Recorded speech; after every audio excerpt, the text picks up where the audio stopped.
Skont il-Partit Nazzjonalista, il-mara Maltija spiċċat l-ar fl-Ewropa. Hekk iddikjarat id-Deputat Nazzjonalista Claudette Buttigieg meta indirizzat konferenza tal-aħbarijiet dwar in-nisa fis-soċjetà. Il-mara Maltija spiċċat l-ar fl-Ewropa. Il-Partit Nazzjonalista għamel konferenza tal-aħbarijiet li fiha tal-impressjoni li f'dawn is-6 snin dan il-gvern ma għamel xejn biex jinkoraġġixxi aktar nisa jidħlu fis-suq tax-xogħol. Iżda ħarsa lejn statistika maħruġa mill-Uffiċċju Nazzjonali tal-Istatistika turi kif meta mqabel ma' amministrazzjoni preċedenti miżuri li daħal dan il-gvern pas-servizz ta' Childcare b'xejn ħeġġew aktar nisa jidħlu fid-dinja tax-xogħol. Fl-aħħar 5 snin il-parteċipazzjoni tan-nisa fis-suq tax-xogħol żdiedet b'aktar minn 9%, waqt li fl-aħħar tas-sena li għaddiet il-qatt naqas għal 4%.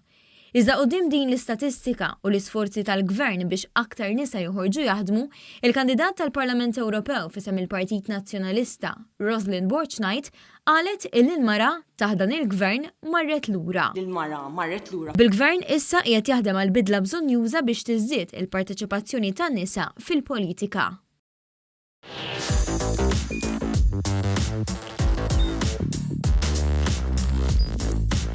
Idħol fuq one.com.mt u hemmhekk tista' tara l-programmi kollha li jxandru fuq One permezz ta' One Play.